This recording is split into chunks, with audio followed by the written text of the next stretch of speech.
Man, another week has come and gone, guys. We are coming into the fourth quarter of this year, which is absolutely crazy to me how fast this year has gone by. We will get into the five-star conference. I appreciate all of you guys being here. I appreciate seeing so many of you guys out there at the five-star conference and stuff as well. So we will definitely get into that. But as always, before we start that off, we need 3 wins for the week. So who has something good that they want to share going on over there? Well, Larry, I'll start because I know people like to wait a little bit. So I'm going to get going. Well, hello. Happy Friday, everybody. Carl and I just finished our 2-year road trip across America, and we made it home safe. That is my win, my friend. That is beautiful. Congratulations. And just congratulations for having the ability to do that, right? Yeah. To be able to work. I know that you were the king of virtual listing presentations, still taking listings, still growing your group and team, man. So congratulations on that, man. It's super cool to watch and see. I love you to death, man. Thank you, brother. Love you, man. Absolutely. Maggie, I saw your hand up. What you got for us, girl? I capped, finally. You capped. Yes, that is always a good thing. More money in our pocket and stuff here, right? And less to you, but sorry.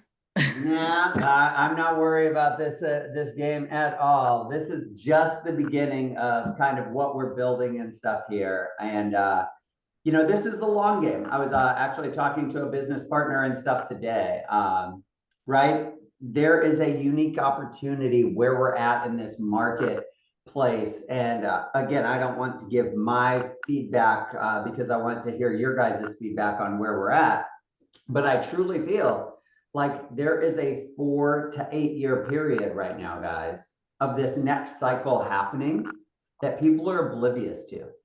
And if you do this right, I couldn't do it right in the last cycle, right? Because I learned how to do short sales on myself, right? I learned the foreclosure process on myself, right? I learned cash for keys because I was like, well, shit, if I put a bed here, that means they're going to give me $2,000 or $3,000. Okay, right? And I waited at a house, right? So I learned a lot of this stuff on my own last time. And so even though I did a lot of foreclosures, even though I did a lot of REO listings and stuff and made a lot of money, I couldn't use bank accounts, right? People were garnishing my wages because I couldn't buy things because my credit score was so terrible at that point in time because I had lost 5 homes, right? I thought I had everything all figured out until I didn't. So learning those lessons from the past will help me set this up for the future. That I want a lot of cash on hand, right? I have a lot of financing options, especially for us being independent contractors and stuff here, right? So we can go traditional routes. We can go non-traditional routes with private money financing. The last cycle, I made so many other people wealthy, right? Like I want all of us to use this opportunity, right? Look, we'll help a lot of people for sure. But I want you guys to help yourself and set yourself up on this next cycle. Like that is the key. Don't worry about look, we'll make commissions and stuff like that. Think bigger, right? Like use this next cycle, right? Think of the hedge funds and stuff that owns tens of thousands of homes out there. And they've been buying since 2010, right? Maybe you don't have tens of thousands. Maybe you have 10, maybe you have 20. And that sets up the rest of your life, right? Like these are where I want us thinking for these future cycles and stuff that are coming here. So I appreciate that, Maggie. Congratulations on capping. And who has our 3rd win for the week, guys? Good morning, Larry. Good morning, Katrina Wynn. Welcome back from all of your vacations over there. Thank you.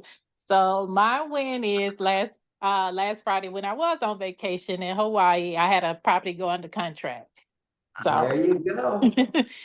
That's a beautiful thing, right? And one of the things that we can do, and one of the things that you can do very well in REO, right? As long as you have the right group, as long as you have the right team, the right people, That includes everything from vendors to lenders to title and escrow to your property runners to this to that, right? Like maybe it's just somebody that helps you out while you're gone, right? But you need to have all of those so it's not all dependent on you, Jared Ruffner. I'm talking to you with that comment. Right? I want you to travel and see you at these mastermind groups and stuff, but you do everything and you do everything well, which is why it's hard for you to give it up. I get it. That is your growth opportunity though, my friend. All right, guys. Anybody else have anything that they look? We got our 3, but it's not capped at 3. Anybody else have anything that they need to share just that is going good in their life right now? Go. I have my first listing is going to settle me in about 2 hours from somebody in this group. My very first referral listing. I was referred to a bank in actually, I'm sorry, it's not a bank, it's somebody in this group. I'm having my very first closing with that. And I also cap 2, and I got my first share. I don't know how many, but I just got a notification that I've got some shares deposited into my account. So I'm sure I'm capping. Beautiful. All of that is great, Oranti. We have referral business going back and forth. You know, we're capping. All of that stuff is great news. So I appreciate you guys. Oh, Robbie, what you got, my man? Hey, Larry. A great way to end September. Had 3 listings in September, and then all of them in pending. One of them already closed, and have 2 buyers who got into contract. So a very eventful and a very busy September. Beautiful. And I'm always just curious because I don't live in San Jose, California, right? What was the total volume with those 3 listings? 5 million. Golly. That I'm so happy for you and so jealous at the same time, right? Like I absolutely love it. But I'm like, oh my gosh, you know how many homes I have to sell to get to $5 million in volume and stuff like that? Hey, but we pay heavy taxes as well, though. This is true. Those are good problems, right? Yes. Those are good problems to have, figuring that out. So congratulations on that. Thank you. Beautiful, guys. Well, I want this to be a super interactive mastermind here. I see a lot of people and stuff here, and I want to talk about the 5-star conference, right? We're doing some big things, right? The REO Alliance, made an announcement that we're doing a lot more with the 5-Star Institute and stuff there. We're going to be kind of opening it up, not just to REO, but to real estate in general, right? Because REO is kind of this corner market. And although I think there's going to be just as many opportunities this next cycle, it may look different. It may not be actual foreclosures. It may be like that these MPLs are bought by funds and coming through different ways. It might be pre-foreclosures, deed and liens. I wish I had the crystal ball for you. There will always be REO opportunities, up market, down market, right? But there's going to be a lot more opportunities in this next cycle. So the first part of 5-Star, right? The largest default conference that in the country at this point, I want to talk about what did you guys hear about the market, right? Like, let's just talk about the market because there were some things that stood out to me. I want to hear if they stood out to any of you guys, as you heard people like Rick Sharga and other chief economists speak on stage, or if you were at the keynote luncheon and stuff there. What kind of things did you guys pick up on where the market's at or where the market's going?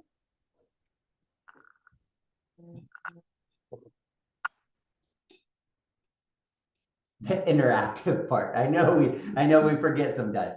I know we forget that this isn't a lecture, but the mastermind is about communication. I get it. So I'll give you guys a pass this time. But I want to hear from you guys what key points you picked up on, please. I got you, Well, Larry. Sheila, Go ahead. Sheila, welcome from Santa Barbara over there. What did you pick up from Hey, the Larry, the conference? first thing, good to see you. The first thing I thought of was the new res meeting. And they talked about, they were going around the room talking about investors and how much investors are expecting to get on their return on their properties right now. And that blew my mind that people were saying 5%, some were saying 10%. For the most part, it was around there. Some people were saying they're just happy to get out of it and keep their contractors working. That's a big change in the market. It's a huge change in the market, right? And you're also seeing this sentiment from a lot of these funds that were buying hundreds and thousands of properties and stuff like that. Now they're very cautious, right? Like they're really dialing in on those numbers and stuff of what's coming down the pipeline. Because think about this, guys. Everybody makes money in an up market, right? This is what got me stuck in the last market, right? I had just got into real estate full time, right? I was at that point, it was called double escrows, right? Like now it's called wholesaling and stuff there. But that got me out of the police department and just focused. Like I was making $15,000, $20,000 for doing double escrows. I had 5 properties that I was flipping, and everything was good until it wasn't, right? Yep. Like everything was good. I mean, we're seeing this with, I don't want to mention any clients' names or anything like that, but some clients that we have that do a lot in the private money lending space, Airbnbs, ground up construction, fix and flips. In Arizona, right? Like I have an agent that's taking 5 properties that all came from the same investor that defaulted on his loan. Those 5 properties alone are $12 million worth of volume. I can tell you that is not normal in the Phoenix, Arizona market, right? Like that might be status quo for San Jose or some of you guys in California. That is an astronomical volume for 5 properties in Phoenix, right? They are all $1.2 million plus, one up to almost $6 million that's in Paradise Valley area. Right. So I think that is a really good point on that side of things, Sheila. Anything else that really stood out to you on the market and where it's at right now, Sheila?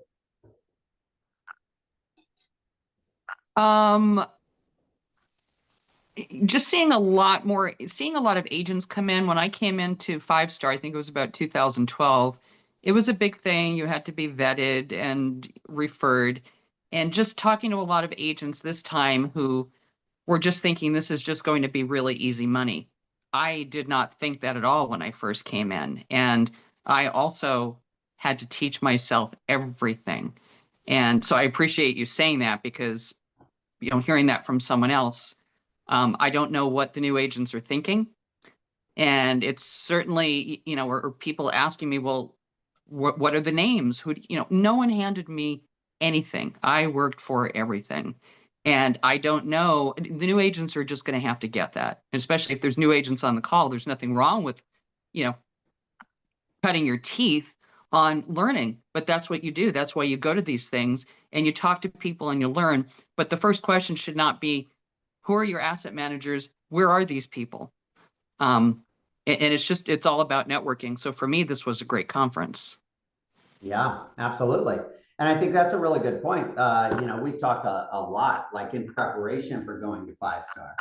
Like, I never want any of you guys to be like, oh, if you have something in Huntington Beach, I'm your person. Oh, if you have something here, like, no shit.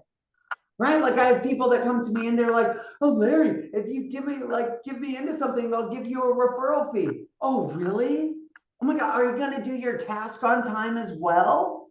Like you're going to do your job? Like, come on, guys. Like, don't go to somebody and tell them that you're going to do your job. Like, that's silly. That should be the status quo. You have to think, how are you going to add value to these people? Most networks are not growing right now. They're not sitting here with this, oh, we got so much, we need more agents. They don't need more agents. Now, they always need to upgrade their agents. There's always room for growth and improvement.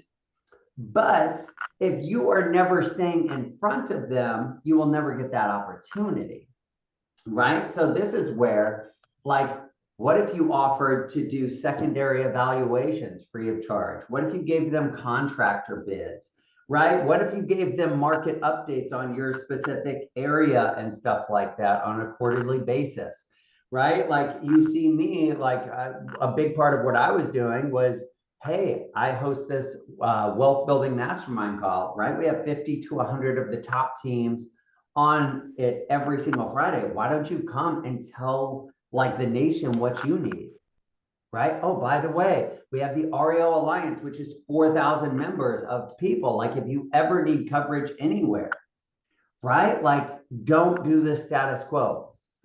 Good will not get you good results these days. I think we talked about this last week or the week before, right? Like, I don't know about you, but I feel like everybody knows a good person that was broken up with, that got a divorce, that lost their job, but they were good. Good is not good enough, right? Good result, a good effort will get you subpar results right now, right? Great effort will get you good results. You need to be thinking how to be, excuse my language, fucking outstanding, right? Like, how is it that you are going to make people remember you? That is, how do you create a raving fan is where you need to think about, especially if you want to align with a client that could give you 10 deals, 20 deals, 50 deals, 100 deals. Do something better, right? And that's on you. You got to figure that part out, right? Like on how you're going to do that. But please don't tell them that you'll give them a referral fee, that you'll get your task done on time. That is the bare bones minimum at this point in time. Sorry, I went off on a tangent. I'm a little passionate about that side of things. All right, who else had something something that they heard about where the market is at right now?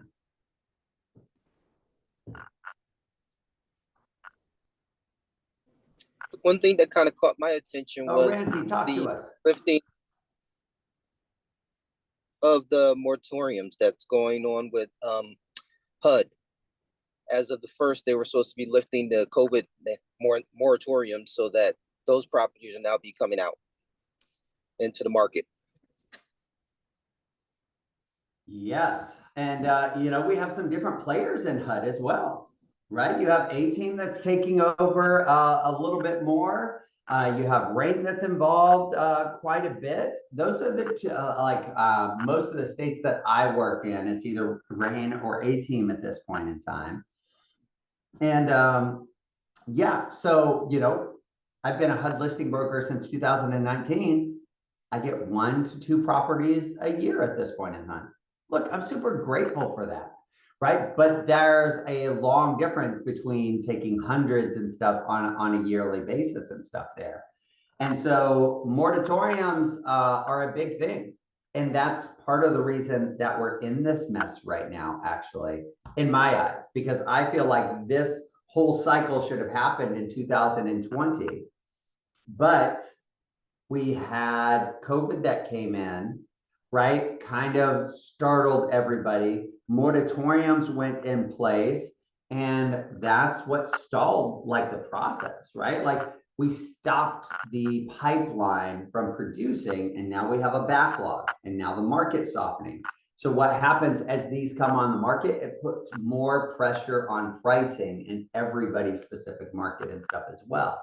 And that's where you need to be trying to get top value right now, because I'm telling you, the markets will adjust, and they will adjust down in 99% of the areas. My opinion. Oh, Ranty, what do you got? Just to support what you were talking about earlier, yesterday, next weekend, it was a little disheartening when some of them said, "Hey, I already have my agents. I ain't looking for any new agents unless if they just messed up." So that got me thinking, if you already have an agent, you're not looking for a new agent, how can I get through? So to support what you were saying, you have to be better, you have to do something that make them stand out, that make yourself stand out.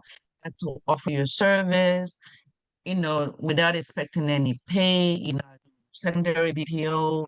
We do this research, any problem that they may be having, it will find ways that you can solve it for them. And that way you stay, top of the mind. Because otherwise, if they satisfied with the chances of breaking is hard. Yeah, and so you're breaking up a little bit, but just to kind of summarize, I think I got the major point was, right, like reiterating, like, how do we add value and do something? Because a lot of people are not increasing, their networks. Think about this, guys, right? I just took interest and invested in a title company because it's backed by cross-country mortgage.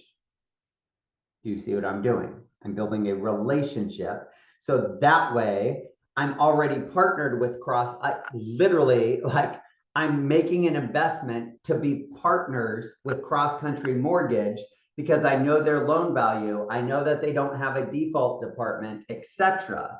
Now I can solve a problem for them when that comes up. A lot of companies that have defaults also own mortgage companies. Does it add value if you drive mortgage notes to them? Think about in the last cycle, the Wells Fargo's, the Bank of America's, right?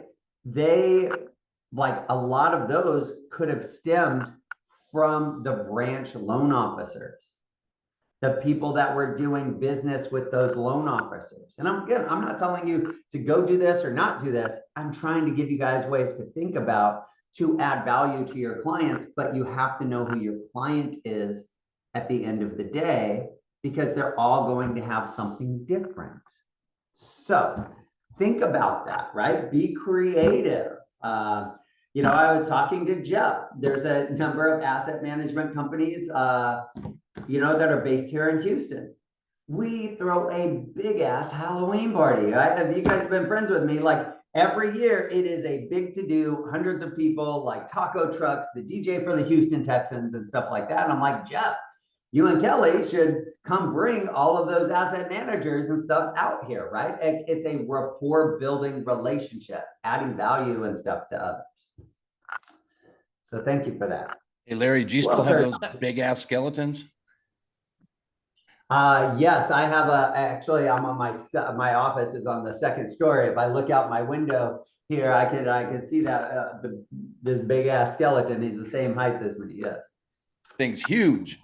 Now we got a bunch of 6-foot skeletons too, like crawling up everywhere and stuff like that. So my wife keeps buying more Halloween decorations, which I'm so excited about every single year. I hear her yelling down there. She must hear me. Who else? Jeff Russell, what was your biggest takeaway, brother? Sorry, I'm over here prospecting. My expired, so I can go if you want. my biggest what's that, Kelly?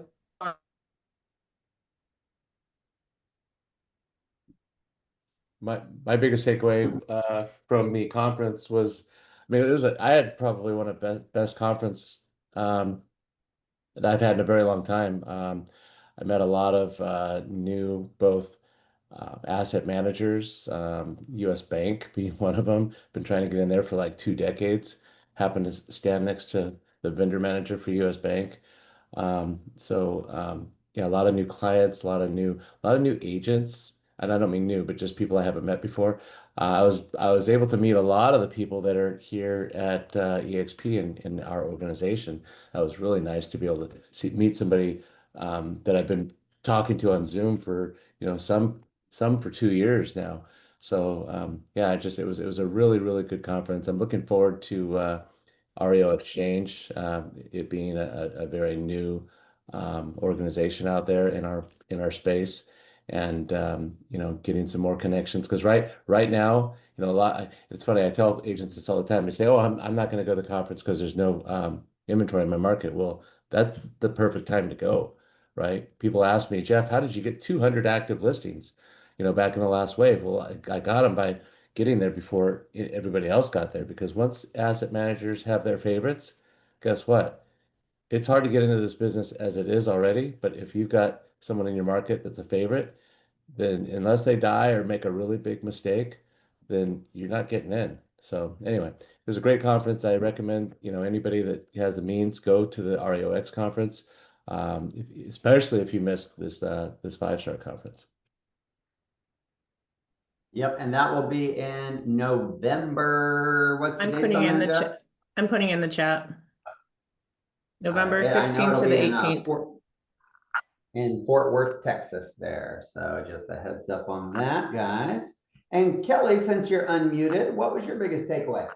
Well, I mean, my biggest takeaway was meeting everyone in person. And that was great. I see so many people on Zoom all the time, so that was super awesome and refreshing, and that was like one of my biggest takeaways. But I just wanted to kind of echo, like, being top of mind. Like, a lot of people like, how do I get in here? How do I get in here? I'm like, well, they don't have a need right now, but they're going to remember your face every time you say hello, right? They're going to remember your face when you come to conferences, when you plug in on these calls, or like we do a monthly REO Mastermind on Thursdays, third Thursday of every month. But the more that we see all of you, like, we'll remember that, oh, wait, I need something in, not many people have, like, Kern County, right? Like for Shauna, like I'll remember Shauna, right? And hey, we have an asset manager that needs someone desperately in this area. So being top of mind is really good, because people like Larry and Jeff and Robert that have been in the business for so long, they're going to get people that come to them. So I would just say stay top of mind and be present at conferences, especially the big ones, right? That's all. Yeah. And, All and the right. other I thing too, appreciate that. I was gonna say the other thing too that I forgot to mention is work through other agents, right? Because like there are a lot of agents out there that have a lot of contacts, and I'm always asking my asset managers, whether it's at a conference or over the telephone, hey, do you have any needs, anywhere in the country where you need an agent? Because being that I've been going to these REO conferences and I know all these agents from all over the country, been doing this for like close to 30 years now. Whew. I know a lot of people. I know who the good agents are. I know who the bad agents are, right? So, I'm always asking asset managers, hey, where do you need somebody? And I'm always recommending agents. And the more and more we can do that for one another, the more successful we'll all be. Yes, absolutely. And Larry, if I can, Absolutely. if I can love add it. just something real Barry quick. Tanner, you want to unmute? Tell us. Robert was trying to say Yeah, something. go for it, man. No, I'm good. I'll wait.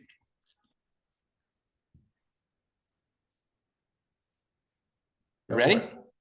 Oh, good. Yep. I didn't want to interrupt. I just think it's important this time of the year, as this starts to ramp up, that there's a lot of shiny objects, a lot of money grabs that we need to pay attention to. I think the newer agents, they're not used to that. They go, oh my God, let's sign up for everything under the sun, pay all this money. I would recommend that REO Alliance, their Facebook group will tell you exactly where you should be and where you should spend in your efforts and your time. 5-star, REOX, NADP is huge, REOMAC. But pay attention to the shiny object. If you have a question about something like signing up for a list or doing that, get with one of us and ask us, what do you think about this? Email us, because I'd hate to see you spend a bunch of money on something that's not going to work. So I just wanted to put that out there. That is a good point, guys. Yeah, there's going to be more and more REO classes coming up, like more and more. Oh, we'll teach you how to get in. We'll do this. We'll do that. We'll teach you how to do this. Look, education is great, right? Like, be cautious how much you're spending up front. Never pay for a network that promises after you pay, you'll get REOs and stuff like that. 99 times out of 100, it's bullshit at this point. Again, like, you can do, all of you guys are grown people, right? But just be cautious on that. I don't want any of you guys to waste money out there on this. And there's going to be a lot more money grabs, as Robert mentioned. I have a question. Yes, ma'am. I have a question about Force. What do you think about joining Force as a whole? I know every year when we sign up, they ask us if we want to actually join Force. I know that classes are offered. You definitely have access to other things besides just the main rooms when you go to the conferences, but I just wanted to get some feedback on joining force, if someone could give me some feedback on that. Yes, I know quite a few people here either are or have been members of the force. You know, I don't want to speak for Jeff Russell. I know he's prospecting, but lots of times the discounts on the events and stuff are worth the price of admission and stuff already. And Jeff, like, you've been a member of the force for a long time. If you have any feedback, or if anybody else that's a member, like, talk about why you're a part of the force. Yeah, I'll go ahead and talk. So, you know, I've reevaluated my force membership several times for a lot of different reasons. But you know, you do get a free conference ticket. So you've got to, you know, calculate that savings in what the total cost of the force is. You know, force actually does a monthly, you can pay monthly now, which is nice versus having to pay the whole thing all at once, right? They have their monthly calls, which you know are great, but so does, you know, US REO Partners, so does NADP, so will REO Exchange. Um, so it's just a question of, you know, how much involvement you want. The one thing I can tell you, the one of the biggest reasons why I still have Force, or I'm still a Force member, is because of the asset manager tables that they have, you know, where you set up appointments to sit with asset managers. You know, I was not really, I was on VRM's list, but not really a part of VRM, like where I was getting assignments. And last year I got to sit with somebody from VRM, and they literally turned me on as I sat there at five star in the special, you know, meeting rooms for Force members. And, you know, that was huge for me, right? So you know, I'm not going to say, I'm going to say I'm on the fence whether I'm going to continue to do the Force personally, but it is good, and I would recommend, if you've never done it, I would do it at least 1 year, if you have not never done it. So hope that helps. Yeah. Anybody else a member of the force or had an experience that they want to share?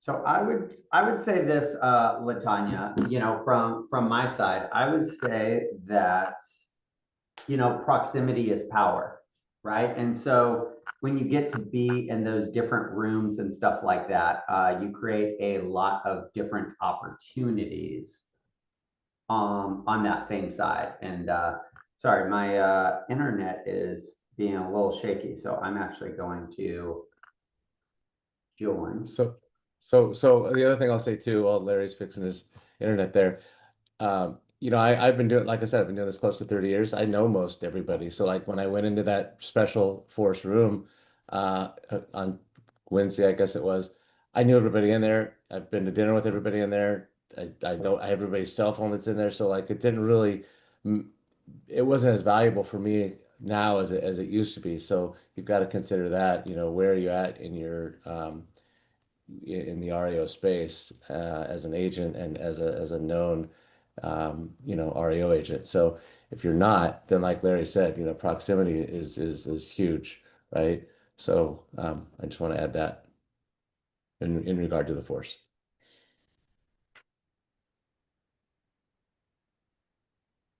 All right. Okay, Anybody I else have think anything? Oh, there we go. Okay. I was going to fill in for you, Larry. Go ahead. I appreciate it, brother. Yeah, for some reason it was unstable, and then the spot where I was sitting didn't have service, so we adjust, right? And we're going to have to do that in the marketplace and stuff as well.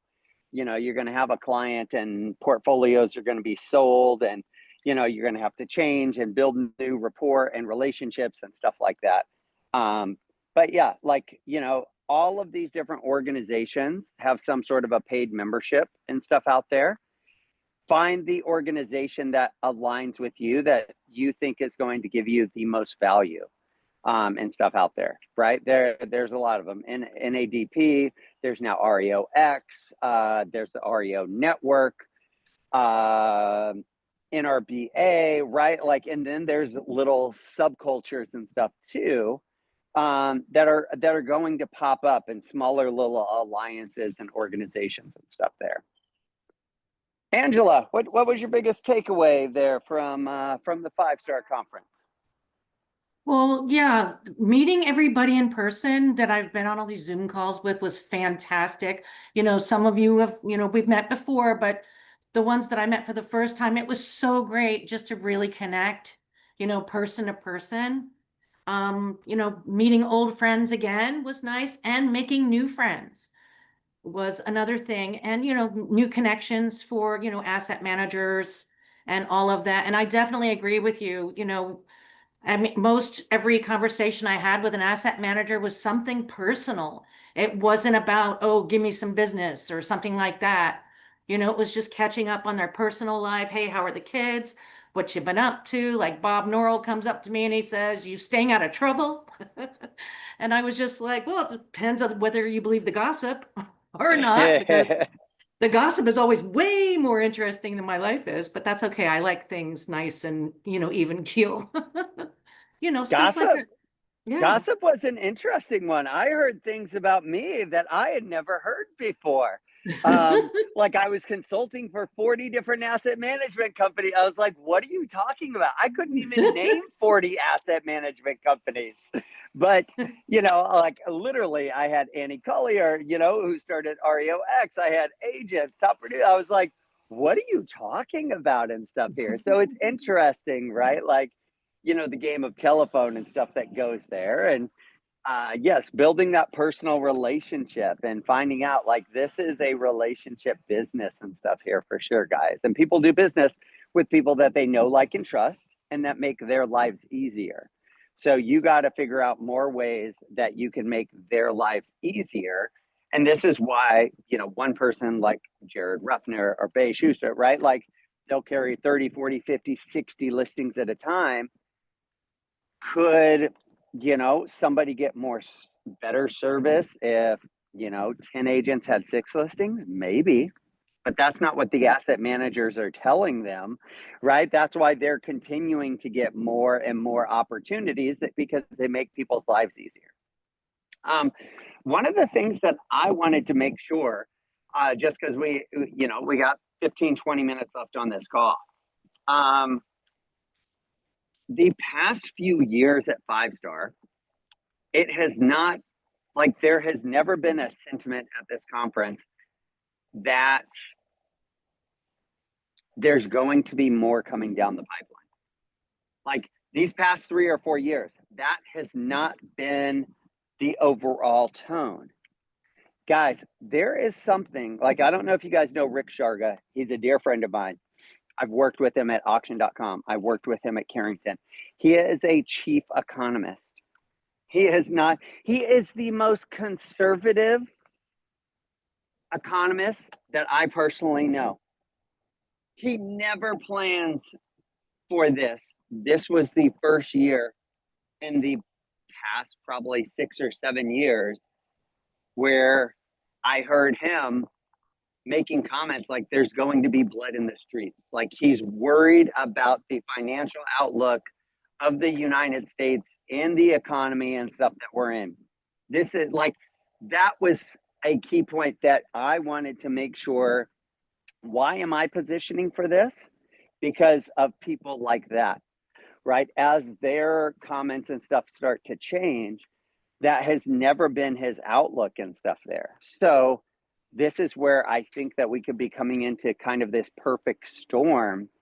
Consumer debt is at an all-time high. Auto default loans. Oh my gosh. I've been preaching this for the last year. Like, buy your dream car in the next 2 to 3 years. Like that will be the time. Not when everybody's making money, right? You can come back and buy these cars from all of those people that bought them in the up market at pennies on the dollar. Like 25%, 30% of what those sticker prices were. And I'm talking like $200,000 plus cars that you can get in the $50,000, $60,000 range. And I think it's just going to get lower and lower, right?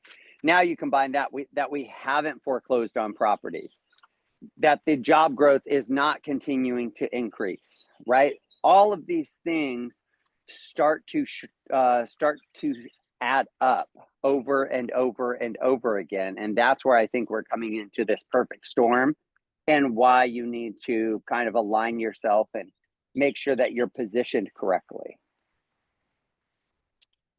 Greg, my HUD listing agent out there in the ATL, like, what was your biggest takeaway, my friend? You've been in this business for a minute. What did you pick up on? My biggest takeaway was it was great to put a name with a face and meet everybody in the group. And one of my bigger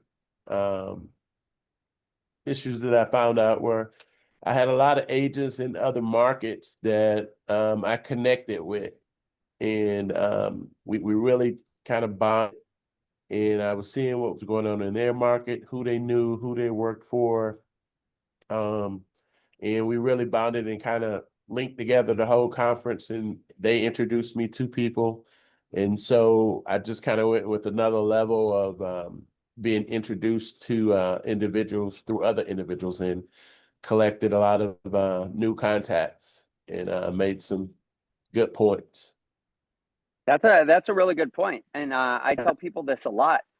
Most of the time, you are not competition to other agents, because I think, I know of 2 agents that were in Washington, right? I think Kelly Cummings was the only agent from Alabama there, right? There might have been 1 or 2 people from Minnesota and stuff like that, right? Like, you're not competition to most other people, but this is where you want to have those resources.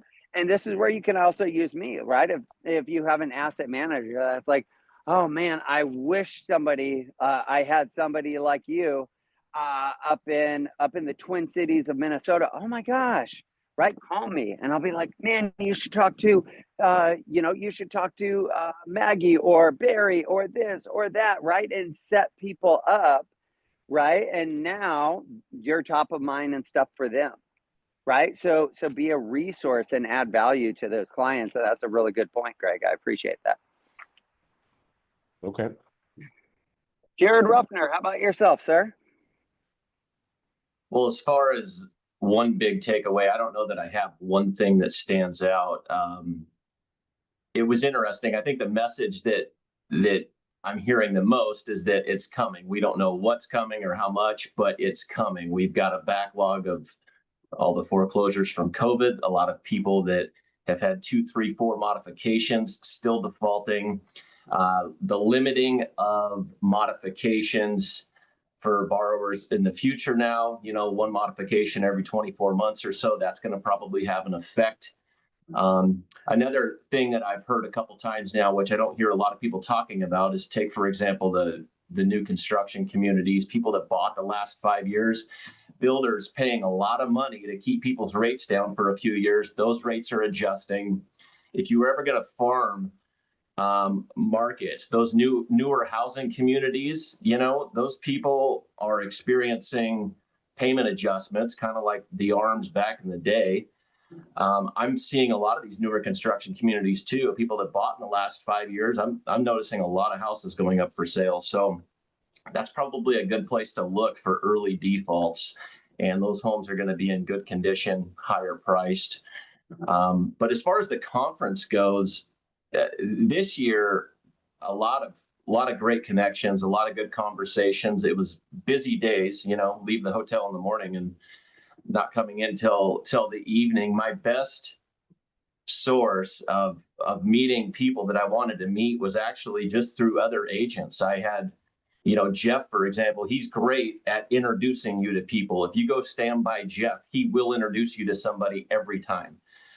But you can do that with other people as well. You don't know who the asset or vendor managers are in the group from attorneys and other agents, but other agents can tell you these are the people you need to talk to. So lean in on those relationships and connections.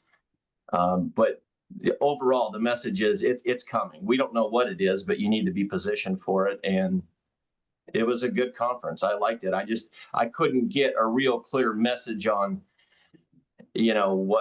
what's coming. I know that it's going to increase. I get messages that it's going to be limited. I get messages that it's going to be a lot. It really just depends on who you talk to. Depends on who you talk to, and there's going to be different portfolios and stuff that ebb and flow and peak at different times, right? So this is where diversification comes in, and constantly growing new relationships, right? So you're not that one trick pony, right? You don't want to have the best year of your real estate career followed by the worst at the end of the day. So this is why you constantly have to be filling your pipeline and looking for that next opportunity. Brandy Nelson, always appreciate you being here. Any insights that you took away from the conference? Hello, hello. I think it's basically just everybody's going back to don't just do mediocrity. Make sure everything stands out, everything's different. There are different players. There are things that have changed around. Rain is being sold. Rocket just, is sold. So there's just a lot of changes. So just keeping up with everything. Yes, I love that, and I appreciate all that you do in the community and stuff as well. You do a lot, and so we appreciate you. Thank you. Guys, anybody else have any final closing comments, questions? Whether you were there, whether you were not there, like questions that you want to ask, or any final comments as we kind of wrap up the mastermind here? Hey, Larry, Ryan Dykstra. Ryan, what's up, brother? What was your biggest takeaway? What you got for us? Kind of an all-encompassing takeaway personally for me was the fact that I've been licensed for over 13 years, and I was still one of the youngest in every single room. There was a lot of guys who were. One more time. Be adaptable. Don't fight change. Stay open. Absolutely. Absolutely. I know a lot of these guys were telling me that this is their last cycle. So not only anticipating for what's going to happen or what's happening today, but making those connections for 5-10 years down the road. And just knowing that I will continue to go to 5 stars every year and continue to be one of the youngest in the room for a while and make those connections with the people that are, looking to exit the business and might make the right connections with the right people. Beautiful. I love that, man. And I just want to let everybody know, I don't think Ryan was trying to offend everybody on this phone call, right? On this master. He was not calling you guys old, right? Like, don't get all riled up over here just because this young pup over here, right? But no, you're absolutely right? Like, I question that as well. Like, it is an aged industry. I mean, some of these folks have been in this business since the 90s or so, and technology is changing and everything else. Like, this is where we need new partners. We do need the next generation and stuff to come in, and we have to train the next generation as well, right? To kind of pass the torch and stuff down. And a lot of people have this scarcity type mindset when it comes to REO and default. But just like any other industry, the cream rises to the top, right? Maybe not at first, but the cream always rises to the top. And as long as you are crushing it and adding massive value, you will get your opportunities and stuff there as well. So keep it up, my friend, over there on building that side of it. Anybody else have anything?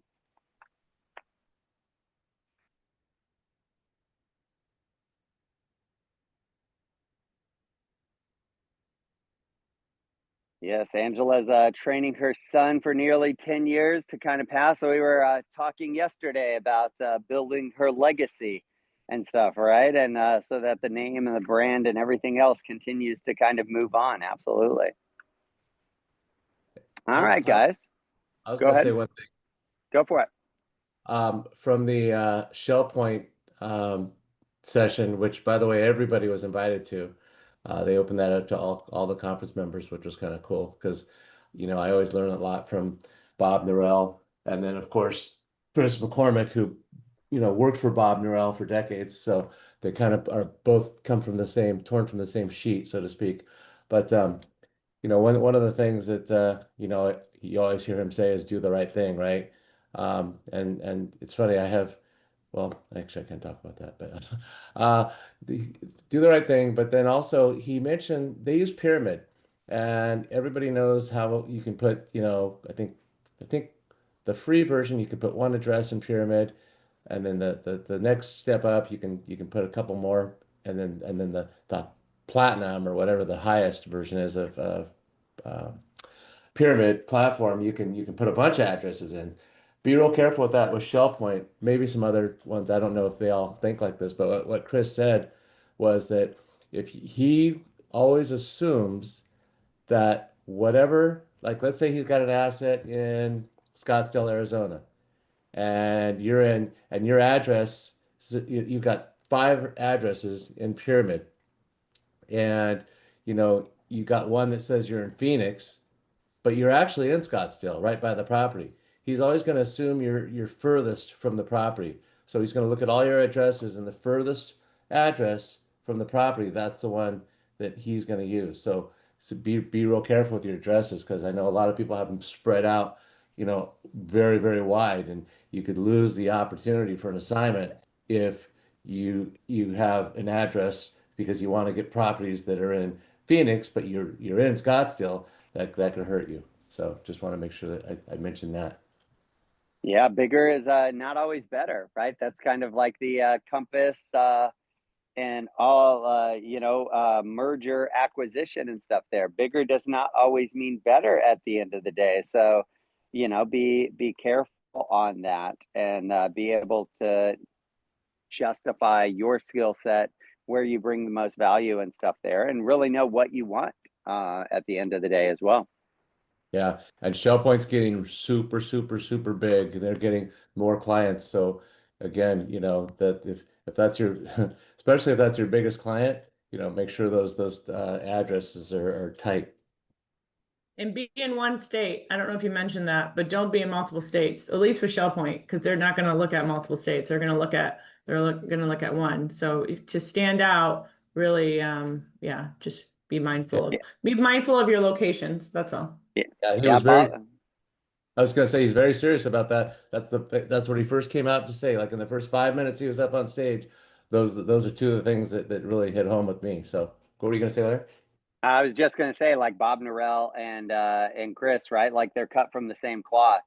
And like, they are very strict about that. They want somebody that knows that property, that knows that area. How are you going to be at both in both states at the same time and stuff like that? Right? Like they are very specific, and so you have to know your clients and stuff as well, and be able to deliver what they're looking for. Yeah. All right, guys. Well, I appreciate you guys so much. I appreciate all of the interaction after I had to pull it out of you guys, but I think it was a great conversation. I hope you guys got something from it, especially those of you that could not make it to the conference and stuff yourself. If you guys need anything, call, text, email me, let me know, and I will talk to you guys all soon. Have a great day. Bye. Bye-bye.